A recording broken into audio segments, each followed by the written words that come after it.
안녕하십니까. 3월 22일 금요일 말씀 묵상 함께 시작하겠습니다. 주님의 사랑과 은혜가 말씀으로 하루를 시작하시는 귀한 성도님들의 가정과 생업을 지켜주시고 우리가 주님 앞에서 의로운 자로 인정받는 그런 역사를 피부로 느낄 수 있는 하루 보내실 수 있기를 기도합니다. 오늘 본문은 누가복음 13장 22절에서부터 30절까지 말씀이고요. 하나님의 나라에 들어가기 위해서 좁은 문으로 들어가야 한다. 좁은 문으로 들어간다는 것은 과연 어떤 것을 의미하는 것일까? 이 문제를 한번 생각해보는 시간이 되었으면 좋겠습니다. 그럼 먼저 말씀 보시겠습니다. 예수께서 각 성 각 마을로 다니사 가르치시며 예루살렘으로 여행하시더니 어떤 사람이 여짜오되 주여, 구원을 받는 자가 적으니까? 좁은 문으로 들어가기를 힘쓰라. 내가 너희에게 이르노니 들어가기를 구하여도 못하는 자가 많으리라. 집주인이 일어나 문을 한 번 닫은 후에 너희가 밖에 서서 문을 두드리며 주여 열어주소서 하면 그가 대답하여 이르되 나는 너희가 어디에서 온 자인지 알지 못하노라 하리니 그때 너희가 말하되 우리는 주 앞에서 먹고 마셨으며 주는 또한 우리를 길거리에서 가르치셨나이다 하나 그가 너희에게 말하여 이르되 나는 너희가 어디에서 왔는지 알지 못하노라. 행악하는 모든 자들아 나를 떠나가라 하리라. 너희가 아브라함과 이삭과 야곱과 모든 선지자는 하나님 나라에 있고 오직 너희는 밖에 쫓겨난 것을 볼 때 거기서 슬피 울며 이를 갈리라. 사람들이 동서남북으로부터 와서 하나님의 나라 잔치에 참여하리니 보라, 나중된 자로서 먼저 될 자도 있고 먼저 된 자로서 나중될 자도 있느니라. 좁은 문으로 들어가라. 이 메시지가 예수님을 따르는 길, 즉 제자도를 가르치는 메시지 가운데 들어가 있다. 그리고 기존 질서와의 갈등을 일으키고 있는 것을 설명하는 부분에 나타나 있다는 것을 좀 관심을 가지실 필요가 있습니다. 좁은 문으로 들어가는 것이 왜 기존 질서와의 갈등이냐? 유대교 사회를 말하는 거죠. 유대인들 중에서 예수님을 믿고 복음을 따르는 것은 좁은 문으로 들어가는 것일 수밖에 없거든요. 그 문제를 염두에 두시면서 오늘 본문을 읽어가시면 이 당시에 이 메시지가 어떤 의미를 가지고 있었을 것인가를 파악할 수가 있습니다. 그리고 그 상태에서 우리들에게 적용을 해볼 필요가 있는 거죠. 예수님께서 각 성, 각 마을로 다니사 가르치시며 예루살렘으로 여행하시고 계셨습니다. 각 성과 각 마을을 방문하시고 가르치시고 예루살렘으로 여행을 하십니다. 많은 사람들을 만나셨겠죠. 그 최종 목적지는 예루살렘입니다. 제자로서 그 길을 따라야 하는데 어떤 사람이 묻습니다. 주여, 구원을 받는 자가 적습니까? 이게 바로 심각한 문제죠. 누가가 사역하던 시대의 상황을 생각해보면 이 질문은 아주 단순합니다. 유대인들 중에서 예수님을 믿는 사람들의 숫자가 적습니다. 그러다 보니까 구원을 받는 자가 적어 보입니다 라는 말이라고 할 수 있죠. 그런데 또 한 가지, 예수님을 따른다는 것이 그다지 쉬워 보이지 않습니다. 예수님께서 가르치시는 그 복음대로 살아간다는 것이 그렇게 단순한 문제가 아니라는 느낌이 듭니다. 요 두 가지 문제가 함께 존재하는 거죠. 그러면서 질문하는 게 구원받는 사람 숫자가 그렇게 많아 보이지 않는데요. 적은 겁니까? 이 질문을 하니까 예수님께서는 많다 적다 대답을 안 하시죠. 좁은 문으로 들어가기를 힘쓰라. 왜 예수님께서 많다 적다라는 대답을 안 하셨느냐? 그 숫자가 결정되어 있는 것처럼 생각하지 말라고 하시는 거 아니겠습니까? 중요한 것은 네가 좁은 문으로 들어가기를 힘쓰는 것이다. 그 문에 들어가고 나서 그 안으로 들어와 있는 사람들이 많은지 적은지를 판단하는 것은 그 다음 문제고 하나님의 나라에 들어가야 되지 않겠느냐? 그러려면은 많은 사람들이 가는 길로 가서는 안 된다는 거죠. 구원을 받는 자가 적어 보이는 이유는 좁은 문으로 들어가고 있기 때문인 거죠. 많은 사람들이 가는 길이 아니라 아주 소수파의 선택을 하는 것처럼 보이지 않습니까? 그것이 바로 하나님 나라에 들어가는 길이다. 그곳으로 들어가고 나서 그 안에 얼마나 사람들이 많은지는 모르겠고, 그걸 판단하는 것은 어리석은 것이고, 중요한 것은 많은 사람들이 선택하지 않는 길을 선택해야 된다는 것은 분명한 사실입니다. 당시 유대인들 중에서 예수님을 선택한 사람들은 많지 않았습니다. 그러면서도 자기는 하나님의 백성이라고 생각하고 살았죠. 누가는 바로 그러한 현실을 반영하면서 이 메시지를 던지고 있는 것입니다. 그러나 예수님께서는 그 좁은 문으로 들어간 사람과 들어가지 않은 사람은 큰 차이가 있을 것이다 라는 것을 여기서 말씀해 주시는 거죠. 집주인이 일어나 문을 한번 닫은 후에 이것은 마지막 날, 심판날을 의미하는 거 아니겠습니까? 너희가 밖에 서서 문을 두드리며 주여 열어주소서 하면 그가 대답하여 이르되 나는 너희가 어디에서 온 자인지 알지 못하노라 하리니. 여기서 주여라고 부르고 있습니다. 주여 열어주소서라고 말하고 있어요. 그렇다면 예수님을 이 사람들은 안다고 생각하는 사람들 아니겠습니까? 근데 예수님은 나는 너희가 어디서 온 자인지 알지 못한다. 이건 이 당시 유대인들의 영적 상태를 반영하고 있는 것이죠. 유대인들은 자기들이 하나님의 백성이란 것을 의심을 하지 않아요. 나는 난지 8일 만에 할례를 받은 하나님의 백성이야. 이렇게 생각을 한단 말이죠. 하지만 예수님은 나는 너희가 어디에서 온 자인지를 알지를 못해. 너희가 하나님의 백성이라고 인정할 수가 없어. 그 말씀을 하시다는 거죠. 그때에 너희가 말하되 우리는 주 앞에서 먹고 마셨으며 주는 또한 우리를 길거리에서 가르치셨나이다. 무슨 소리십니까? 주님과 함께 먹고 마시고 주님으로부터 배운 사람입니다. 이렇게 이야기를 하지만 주님은 말씀하시기를 너희가 어디서 왔는지 나는 모르겠다. 행악하는 모든 자들아. 이게 핵심이죠.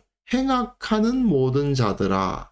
내가 주님을 압니다. 나는 하나님의 백성입니다. 교회를 섬겼습니다. 나는 난지 8일 만에 할례를 받은 유대인입니다. 이런 식으로 내가 구원받은 백성이다라고 거짓 확신을 가지고 있는 자들이 있을 것인데 그들이 진정으로 하나님의 백성이냐 아니냐를 구분하는 것은 그의 삶을 통해서 나타난다는 거죠.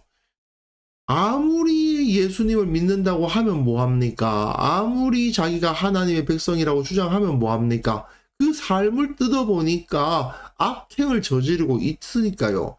예배를 참석하고 성경 공부도 하고 제자 훈련도 참석하지만 그러나 그 삶이 좁은 문으로 들어가는 삶이 아니고 선을 행하는 삶이 아니라면 그 사람들은 결국에는 예수님으로부터 너희들이 누구냐라는 질문을 받게 될 것이다 라는 것입니다. 이건 1차적으로는 이 당시 유대인들을 향한 경고예요. 유대인들은 무조건 자기들은 하나님의 백성일 거라고 생각하고 있으니까. 그리고 2차적으로는 지금 우리들 중에서도 소위 말하는 모태신앙 또는 오랫동안 신앙생활을 했다고 자부하시는 분들을 향한 경고라고 할 수 있겠죠. 우리의 삶이 진정 주님 앞에서 바로 서 있는가를 우리는 생각해 봐야만 되는 것입니다. 삶이 바로 서지 않는데 나는 그냥 예수님 믿는다. 나 어릴 때부터 교회 다녔어. 그러니까 나 구원받을 거야. 이렇게 착각하지 말라는 말씀 아니겠습니까? 그리고 마지막으로 너희가 아브라함과 이삭과 야곱과 모든 선지자는 하나님 나라에 있고, 이것은 정확하게 유대인들을 저격하는 말씀이죠. 유대인들은 다 자기들이 아브라함과 이삭과 야곱의 자손이라고 생각하고 있거든요. 그런데 그들은 하나님 나라에 있지만 너희는 밖에 쫓겨난 것을 보게 될 것이다. 거기서 슬피 울며 이를 가는 일이 벌어질 것이다. 유대인들아, 너희들이 하나님 나라의 백성이라고 자부하고 있을지 모르지만 너희들이 그런 식으로 악행을 저지르면서 구원받을 수 있을 거라고 생각하느냐? 그렇지 않다는 것이죠. 그러면서 사람들이 동서남북으로부터 와서 이방인들을 의미합니다. 유대인들이 아닌 이방인들이 동서남북으로부터 와서 하나님의 나라 잔치에 참여할 것이다. 그러니까 보라, 나중된 자로서 먼저 될 자도 있고 이방인들 중에서 훨씬 더 너희들보다 하나님의 인정을 받을 만한 자들도 있고 먼저 된 자로서 나중될 자도 있다. 유대인이라고 해서 자기들이 하나님의 백성이라고 자부하면서 하나님을 인정받을 것 같으냐? 오히려 너희가 나중될 수도 있다라고 경고하시는 거죠. 또한 그것이 우리들에게는 오래 신앙생활 했다고, 모태신앙이라고, 몇 대째 예수 믿는 가문 출신이라고 해도 그가 나중될 수 있다는 것을 반드시 기억해야 된다. 우리는 오직 믿음으로 구원을 받는다라는 사실을 철저하게 인식해야 됩니다. 그리고 예배드리고 헌금하고 예배당에서 여러 가지로 섬겼다고 해서 하나님의 백성이라고 말할 수는 없습니다. 우리의 중심이 주님 앞에 바르게 설 때, 그리고 우리의 삶의 모든 순간순간에 주님 앞에 정직하게 섰을 때에 주께서 우리를 인정해 주실 겁니다. 우리가 예수님의 십자가와 부활을 믿는다고 한다면 우리의 삶의 형태가 바뀌지 않을 수가 없겠죠. 영원한 하나님 나라에 들어갈 것을 믿는다고 하면서도 이 세상 것 하나도 절대로 뺏기지 않겠다고 거기서 아웅다웅 살아가는 그런 건 이상하지 않습니까? 좁은 문으로 들어가기를 힘쓰는 그리스도인들은 자신들이 믿는 것을 그대로 반영하는 삶을 살아가게 마련일 것입니다. 그러다 보니 다른 사람들과는 좀 다르고 좀 괴짜같이 여겨질 수도 있고 다른 사람들은 다 저것을 갖겠다고 막 뛰어가는데 이 사람은 전혀 다른 것에 관심을 갖는 것처럼 보일 수도 있을 것입니다. 그러한 삶을 다른 사람들이 모두 다 추구하는 것과는 또 다른 선택을 하는 그러한 삶, 그게 바로 참된 그리스도인들의 삶이라고 할 수 있습니다. 문제는 우리가 오랫동안 신앙생활 하다 보면 안일해지기도 한다는 게 문제죠. 매너리즘에 빠져가지고 나는 그냥 구원받았으려니 우리 집이 지금 몇 대째 예수 믿는 집안인데 내가 구원을 못 받았을 리가 없지. 이런 식으로 영적인 안일함에 빠지면 나중에 주님께서 누구시더라 하실지도 모른다는 그런 경각심을 우리가 가질 수 있어야 됩니다. 그래서 함께 기도하실 때에요, 주님의 나라에 들어갈 만한 합당한 믿음을 가지고 좁은 문으로 들어가기를 힘쓰는 자가 되게 하여 주옵소서. 내가 받은 구원은 이미 내가 얻어놓은 기득권이다, 이렇게 생각하면서 자만하고 안일해지지 않게 도와주시고 우리 교회의 모든 성도들, 한국교회의 모든 성도들이 다 깨어서 좁은 문으로 들어가기를 힘쓰는 자들 되게 하옵소서. 함께 기도하는 시간 가졌으면 합니다.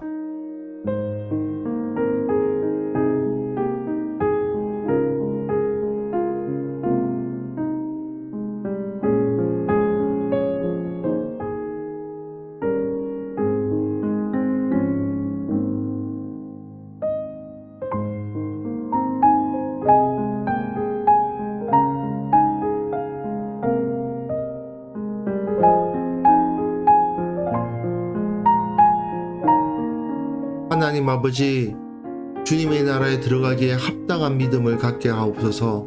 좁은 문을 선택하고 그 좁은 길을 걸어가는 자가 되게 하여 주옵소서. 주님께서 그 좁은 길 걸어가셨다는 사실을 기억하면서 주님의 뒤를 따르기를 기뻐하는 자가 되게 하여 주옵소서.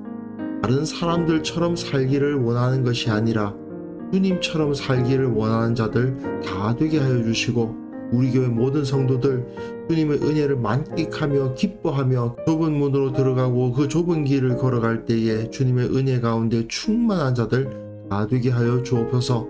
한국교회의 모든 성도들이 정말 믿지 않는 자들과는 다른 삶을 살아가는 자들 되게 하여 주시고 주님께서 보시기에 거룩하고 바르고 정직한 삶을 살아감으로 말미암아 주님께 영광을 돌리는 역사가 일어나게 하여 주옵소서. 아버지 하나님, 오늘 하루 살아가는 그 모든 삶 가운데에서 주님의 길을 비춰주시고 어디로 가야 할 것인지를 바르게 보여주시고 바른 길, 주께서 가셨을 길, 주님께서 선택하실 길을 선택하는 믿음과 용기를 우리에게 허락하여 주옵소서. 우리를 지켜주실 것을 믿습니다.